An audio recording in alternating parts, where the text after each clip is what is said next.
తాకట్లో ఉన్న బంగారాన్ని విడిపించి ఆ రోజున మార్కెట్ ధర కట్టి మిగిలిన డబ్బును మీకు అందిస్తుంది కొమ్మూరి గోల్డ్. సార్ ఇది నేను అజంప్షన్ చేసుకొని అడుగుతున్న క్వశ్చన్ కరెక్ట్ అయితే కరెక్ట్ అండి. దాన్ని కొంచెం సమాధానం చెప్పండి. రాంగ్ అయితే వదిలేద్దాము. మీరు ముందు చెప్పినట్టు కృష్ణ గారి కుటుంబంలో మనిషిగానే పెరిగారు మీరంతా కూడా. Yes, yes. సో నాకు తెలిసి చిన్నప్పటి నుంచి మహేష్ బాబుతో మీకు ఒక అసోసియేషన్ ఉండొచ్చు. సో ఆ చిన్నతనంలో జరిగిన ఏదన్నా చిన్న ఇన్సిడెంట్ మహేష్ బాబు గారితో మీకు గుర్తుండిపోయేది ఏమన్నా ఉందా? నేను ఒక అసిస్టెంట్ డైరెక్టర్ కలిసి కృష్ణ గారు షూటింగ్ జరుగుతుంటే ఎక్కడో చెన్నైలో టీవీఎస్ 50 మీద వెళ్ళాం. సార్ నేనెంత సెన్స్లెస్ చూడండి. నాకు ఒక అసిస్టెంట్ డైరెక్టర్ వచ్చి మహేష్ బాబు హీరోగా పెట్టి సినిమా తీసేద్దాం అంటే, సరే వెళ్తే అడుగుదాం. ఎందుకంటే అంకులే కదా, నాకు తెలుసు కదా, పరిచయం కదా.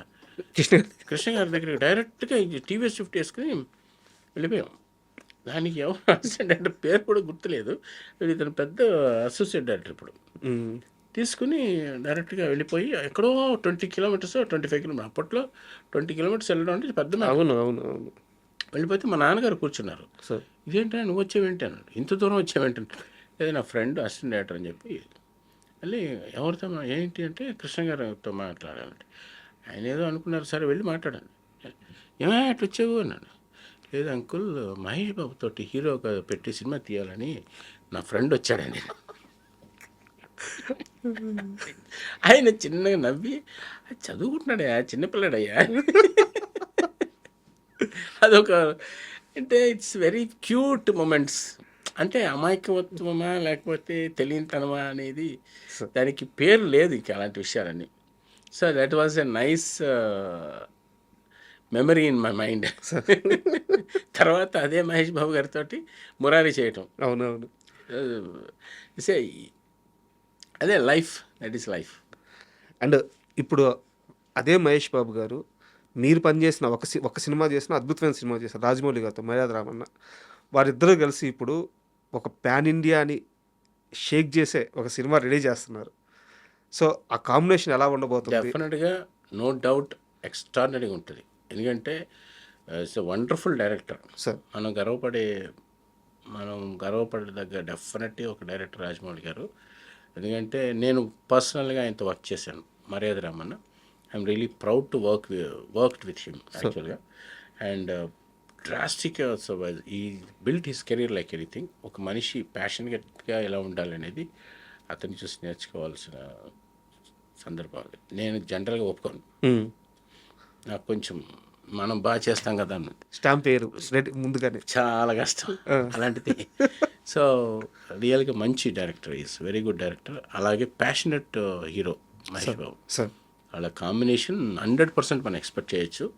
అలాగే వస్తుంది అని నేను కూడా విన్నాను. ఎందుకంటే మన కొలీగ్స్, ఫ్రెండ్స్, నా దగ్గర పనిచేసిన కొంతమంది ఆ సినిమాకి పనిచేస్తున్నారు. ఓకే. సో వాళ్ళందరూ చెప్పాల్సిన అవసరం లేదండి. ఎందుకంటే ఇట్స్ ప్రూవ్డ్. డెఫినెట్గా క్వాలిటీ వచ్చే తీరుతుంది. క్వాలిటీ రాకపోతే వాళ్ళు వదలరు. బాబు ఫ్యాన్స్కి పండగ లాంటి వార్త చెప్పారు. డెఫినెట్గా it's going to be biggest highly qualified film అవుతుందని నా ఎక్స్పెక్టేషన్. సార్ అంటే నా మాట ఎప్పుడు తప్పింది లేదని నేను అనుకుంటున్నాను. తదాస్తు సార్. అంటే రాజమౌళి గారితో పనిచేశారు కదా సార్. అదే మనం ఇందాక కృష్ణవంశీ గారితో మాట్లాడుకున్నాం కదా, అట్లా ఒక పిచ్చి ఉంటుంది సినిమా అంటే, అది ఇంకా పిచ్చే, దానికి వేరే పేరు లేదు. అలాంటి పీక్స్ మూమెంట్, అమ్మా ఏంది పని రాక్షసుడు అని మీకు మర్యాద రామన్లో అనిపించిన షాట్ ఏదన్నా? ఎస్ అండి, every shot is passionate director.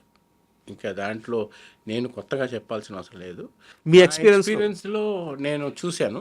Krishna Vamsi గారిని ఎలా చూశానో అంతకంటే మోడర్న్గా, సార్ మోడర్న్ అయిన కృష్ణవంశీ, లేకపోతే మోడర్న్గా ఉండి ఒక ప్యాషనెట్ డైరెక్టర్ ఎలా ఉంటారంటే, నాలెడ్జ్ ఉంది సార్. సీజీస్ మీద కానీ, ఒక కెమెరా యాంగిల్స్లో కానీ, ఒక కథలో కానీ, అసలు ఎలా డ్రైవ్ చేయాలి, ఎలా ఆపరేట్ చేయాలి, ఆడియన్స్ పల్స్ ఎలా పట్టుకునే టెక్నిక్ బాగా గట్టిగా అతనికి గాడ్ ఇచ్చిన గిఫ్ట్ ఆయనకి. అలాంటి సందర్భాల్లో నేను ప్రతి అణువు చూశాను ఆయన్ని. I know every prick of the point. Rajamouli గారిని క్లోజ్గా నేను వర్క్ చేశాను. I'm really happy to say that is very very passionate director. మర్యాద రామన్న మొత్తం మీద మీకు ఛాలెంజింగ్ అనిపించిన షాట్ కానీ, ఫ్రేమింగ్ కానీ, బ్లాక్ కానీ ఏదన్నా ఒక ఆ రోజు ఇన్సిడెంట్ గుర్తుందా? అలాంటి చాలా షార్ట్స్ అండి. ఫర్ ఎగ్జాంపుల్ చెప్పాలంటే, ఒక ఫస్ట్ టైం హీరో గుమ్మం దాటి బయటకు వచ్చే షాట్ ఒకటి ఉంది. సార్ మార్నింగ్ 7:00కి షాట్ పెట్టాం. It's very simple neat shot. అందుట్లో నా ఫ్రేమింగ్ అంటే రాజమౌళి గారికి బాగా ఇష్టం. కంపోజ్ చేస్తే short composition very important. Cinematography is nothing but compositions. Sir ఒక ఫ్రేమ్ కంపోజ్ చేయడంలోనే ఉంటుంది. సో ఆ కంపోజిషన్ ఆయనకి ఇష్టం. నేను కెమెరా లో యాంగిల్లో పెట్టేశాం. సింపుల్ షాట్ రావటం. ఆ షాట్ సునీల్ అంటే ఆయన అనుకున్న పాయింట్కి రీచ్ అవ్వలేదని మ్యాక్సిమం సెట్ అంతా తీసి మళ్ళీ క్రేన్ తీసుకొచ్చి మళ్ళీ ఏదో పెట్టి లాస్ట్కి అదంతా దాటేంత వరకు ఆయన ఒప్పుకోలేదు. ఎందుకంటే యాస్ మైండ్లో ఇలా రావాలి, ఇది వస్తేనే కరెక్ట్గా ఉంటుందని క్లియర్ ఐడియా ఉన్న డైరెక్టర్. సార్ ఇస్ అలాంటి సందర్భం సో మెనీ యాక్షన్స్ అన్ని ఆయన బేసిక్గా ఒక అప్రిషియేట్ చేయాల్సిన విషయం ఏంటంటే he practically do that shot.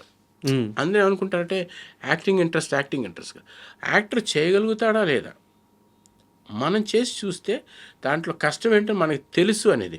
యాక్చువల్గా చాలామంది ఏంటంటే ఏమనుకుంటారంటే డైరెక్టర్కి ఇష్టమేమో చేసింది దాన్ని యాక్షన్ కట్ డైరెక్ట్ చేసింది మళ్ళీ దాన్ని వెనక లాస్ట్లో ఎండ్ స్క్రోలింగ్ వేస్తారేమో అనుకుంటారు. కాదండి, యాక్చువల్గా నేను కనిపెట్టింది, నేను అబ్జర్వ్ చేసిన దాంట్లో ఇది ఒక మంచి విషయం. ఆయన అడిగితే దీంట్లో ఏం కష్టం ఉంది, ఒక యాక్షన్ చేస్తే ఎంత కష్టం ఉంది, ఇలా చేస్తే కరెక్ట్గా వస్తుందా రాదా అని ప్రాక్టికల్ వాళ్ళు అనుభవించి దాన్ని ఇలా చెయ్యండి అని చెప్పగలిగే సమ్ మ్యాజిక్ ఇని పట్టుకోవాలని అనుకుంటారని అనుకుంటున్నాను నేను. Hope I'm not wrong. Correct. ప్రాక్టికల్గా పైనుంచి రోప్స్ తోటి ఆయన దిగుతారు. ఆయన అది ఇది కాదు, యాక్చువల్గా ఏదో చెయ్యాలని ఇది కాదు, చేస్తే దాంట్లో కష్టం ఏంటో తెలుసుకుని ఒక కెమెరా యాంగిల్ మార్చాలా లేకపోతే అక్కడ రోప్ సిస్టమ్ మార్చాలా అని కమ్యూనికేట్ చేస్తారు. Director is nothing but communicating the total system. పైగా ఆర్టిస్టులు కూడా సేఫ్ కదా సార్. ఆర్టిస్ట్ సేఫా కాదా ముందు ఆయన చూస్తాడు. ఆయన చూసిన తర్వాత ఒక సైకిల్ అంటే నిజంగా సైకిల్ తొక్కి చూసి ఓహో కష్టం ఉంది, ఓహో ఇది మనం చేయలేము, దీనికి ఇంత స్లోగా రమ్మందాం అంతే తప్ప మనం రా అనగానే రాలేరు. సో ప్రాక్టికల్ ప్రాబ్లమ్స్ ఎంత ఉన్నాయి తనుగా చూసి తను దాన్ని మేబీ దాన్ని ఏమంటారు దాన్ని ప్రాక్టికల్గా ఫీల్ అయిన తర్వాత ఆ షార్ట్ కంపోజ్ చేస్తారు. దట్ ఈస్ ద టెక్నిక్ అని నా ఉద్దేశం అంతే. అండ్ మర్యాద రామంలో నాకు ఫేవరెట్ షాట్ చెప్తాను సార్. సునీల్ ఇంట్లోంచి బయటకు వచ్చేస్తారు, అన్నదమ్ములు తరుముకుంటారు. బట్ అంతా అయిపోయిన తర్వాత చిన్న తమ్ముడు అక్కడ దాకా తరుముకుంటా వచ్చి ఇంకా ఒకనొక టైంకి ఆగిపోతాడు సైకిల్తో పరిగెత్తలేక.